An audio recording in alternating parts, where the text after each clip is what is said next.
particularly Manipur gi damakta mana nungsi biramba mayam dudieba ai hausikta khallubada ba ai de asa phok tawjadabne Manipur gi praja singna nungsibina coalition government ama 2002 da Manipur da lakre led by Congress amatam da 2002 du di center da di NDA government headed by Atal Bihari Vajpayee na oiba lay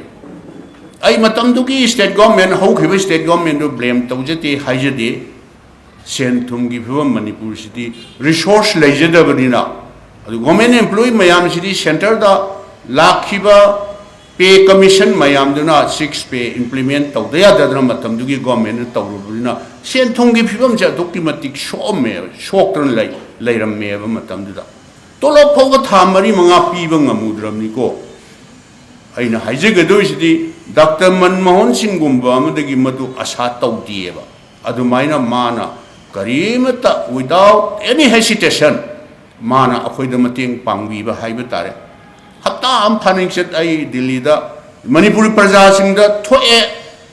chief minister do Delhi chakhi bani mana kariguma khadi pura ani natraga kariguma khadi tawra ani hebsi masidi asa tawrangane ba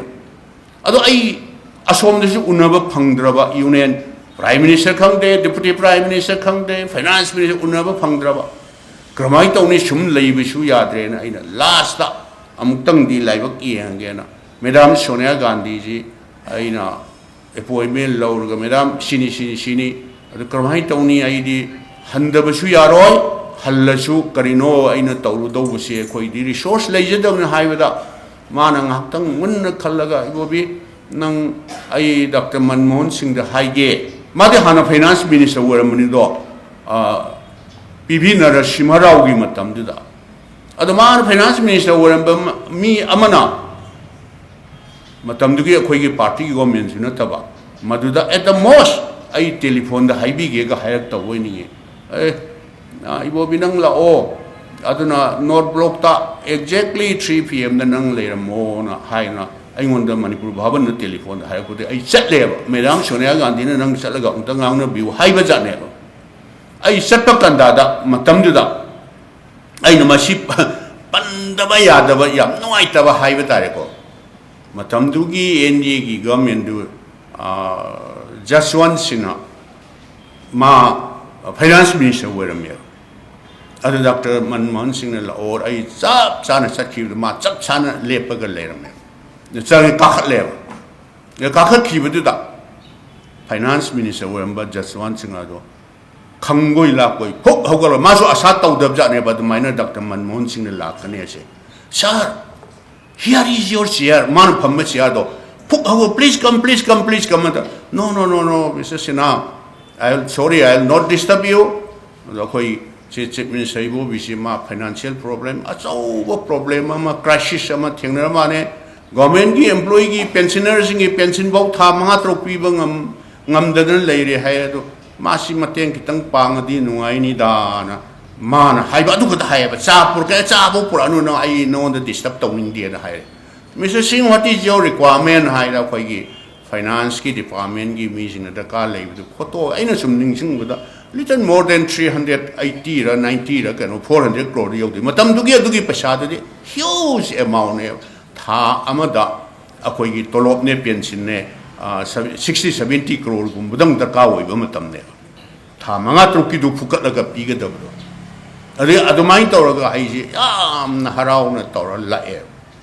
adu hek hairam baga adu pung manga ma khai ta ba pung ahum ma khai dani ko pung manga ma khai ta ba Manipur state government gi paisa 385 crore can release the Ray Haina Paula ever Manipur Bhavanda. I have the Pashakra Piragane, the Harau give one nutta. Magi Amna sincere waiba, Manipuri Prasasing Bunung Shibiba, Magi Statastuna, the minor Yarkane say I Hazarudaba, Aduna Magi Sumaitona Lady the Bagi, cannot tell which data. I Pandaya Dana Masi, I Panjabani, Aduna Ma, any Sai Akoigi. Oja minor su panbigi buduni if there is a one problem there must be one solution haibase मंगोंदा यामना थाजबा हाइबा तारे अदुना मंगोंदा करिगुंबा मणिपुर की issue में लेबा कंदादा मतमदुदा अखोइगी schedule tribe की reservation से मा लाए मा लागा मणिपुर यूनिवर्सिटी सेंट्रल यूनिवर्सिटी लौथोए सेंट्रल इंस्टीट्यूशन वइग्रे रिम्स लौथोए अतै अतै दी कैपिटल प्रोजेक्ट अतै अतै ऐ ngai हाइबदि माना तौबिरंबा माना मतेंग पांगबिरंबा मयाम से अखोइद नते को नॉर्थ ईस्ट की मयाम मसिदी लिसम सेमबदा ए पुंग अम हेना पाथोकबदा द लोई खंब नायर रोयेबो अदो अदो अदुदैदा सिंगी इसिनाउ सिंग छात्र सिंग सिना हाइतारे अखोई स्टेट रिजर्वेशन पॉलिसी दी 33% नि दो सेंट्रल की इंस्टीट्यूशन से सिसु 33 ओइगदम ने हाइबो STC India as a whole central की दी 12 ला 17% ला अदु खतने अदो स्टेट से लेबनिना स्टेट की रिजर्वेशन पॉलिसी से फॉलो तौगदबने न वन ब्लॉकेज सिना दोम तौबदगी अइना ऑल पॉलिटिकल पार्टी की मीटिंग तौरे सॉल्व तौब ngамद्रे सिटी प्राइम मिनिस्टर ने इंटरवीन तौद्रगदी हाइदना अखोई ऑल पॉलिटिकल पार्टी की डेलीगेशन टीम ममा चीफ मिनिस्टर ऑफिस की prime minister office doctor Manmohan Singh की थारे अपॉइंटमेंट पीबीयू उनगदबी मरम दी पर्पस ऑफ मीटिंग दी सिनी न तौर हाइग्रे माना कया फजना वर्क आउट तौर थममगे शेड्यूल ट्राइब की छात्र इसिनाउ सिंह लोई यावरे ऑपोजिशन की लीडर सिंह लोई यावरे अखोई की मरुइबा रूलिंग की गवर्नमेंट की मतम दी कोलिशन निनाबा मतम दुगी सीपीआई की करी करी अते अते लीडर सिंह लोई यावर चले मा ngai लेरमे उनरे इवो भी करी प्रॉब्लम ले रे ना मान है सार सिनी है माना नोई तोलोप पीबा वारे ना नोई की यूनिवर्सिटी दी सेंट्रल यूनिवर्सिटी वही खरबनिना मधुदी आइना प्राइम मिनिस्टर वही खरगसु पॉलिसी मयाम सिंह सिदी यूनिवर्सिटी ग्रांट कमीशन लेपनी sorry I can not interfere अदु नतबा करी मतेंग पांगबा याबा लेन मै ऑफिसर सिंह मान वनसलग हंगबा कांदा मादि हाना सेमना सान लोयरो जानिदा ऑफिसर सिंह दुदा हाइबा कांदा सार इखोइना Indira Gandhi national open university branch अमा सिंगी छात्र सिंह सिगी तौबिबा फै हाइबा छात्र सिंह शेड्यूल ट्राइब चपा छात्र सिंह कया हराउरे अदो माना दोमाई तौरा इन हाइजरिगिदी if there is a problem there must be a solution हौजिकी मणिपुर की लेरिबा प्रॉब्लम मयाम से कोई की पार्टी ने हाइजबई वान तब डॉक्टर मनमोहन सिंह गुम्बा यामना मिनुंगसी लेबा ह्यूमैनिटी लेबा अदुगुम मीम लेरम कादी अइना थाजबदी नहान प्रॉब्लम सी थाबु फादना आइदी सॉल्व तौरंगनी हाइबसी आइदी अचौबा आइदी थाजबनेबा अदुना माना अवांग नोपोक भारत से वादी ngang अवांग नोपोक भारत चाखतना इंडिया चाखप दिक्राई यारदगी न नुंती ngang मीदिना तब इंग से है वादी सुंगांग ngang अवांग नोपोक भारत से स्पेशल कैटेगरी स्टेटस कनाना थमंबनोबा अखोई मणिपुर नते को हाइबा अवांग नोपोक भारत लेबा बीजेपी की गवर्नमेंट होइगे होयु अमगी हो मसिदैदा एडिशनल असिस्टेंट पीबा मयाम से मसी special plan assistant special category status की थम्बसी कनाना थम्बिरमनो डॉक्टर मनमोहन सिंह मतमदुगी यूपीए गवर्नमेंट थम्बिरमबने मधुगी मखादा एसपी हाइवे स्पेशल प्लान असिस्टेंट की मखादा सिंह सारिंबा district mini secretariat district hospital all infrastructure including अखोई सिदा लेरिबा assembly secretariat high court civil secretary न सिंबा सिगुम मयाम सिंसी स्पेशल कैटेगरी स्टेटस त लेबा स्टेट मयाम सिगी स्पेशल प्लान असिस्टेंस की मखादा पीबा ngaktaneba मदद तौरबा ngaktaneba aduna aina haijerisin tongan ba man sumna wadi ngangdaba thabak oina haibata thabak oina tawbase magumba mi sidi aidi atai di masai ojana su panbigre aduna international level da America Prime Minister Barack Obama na hairimni Mr. Singh se America da lakpa khangde UN da khangde any forum da ma lakadori hairgadi prithvi gi leader sing sina मनाकोंग थांगकतन लोई ताई हाय खंगदे करी मरुंगी तारी नोती खंगद्रिको अदु he is my Guru mister Singh is my Guru अदुगा हानगी president वरंबा W John Bush तो अदुनसु India economy से doctor Manmohan Singh ना पूरा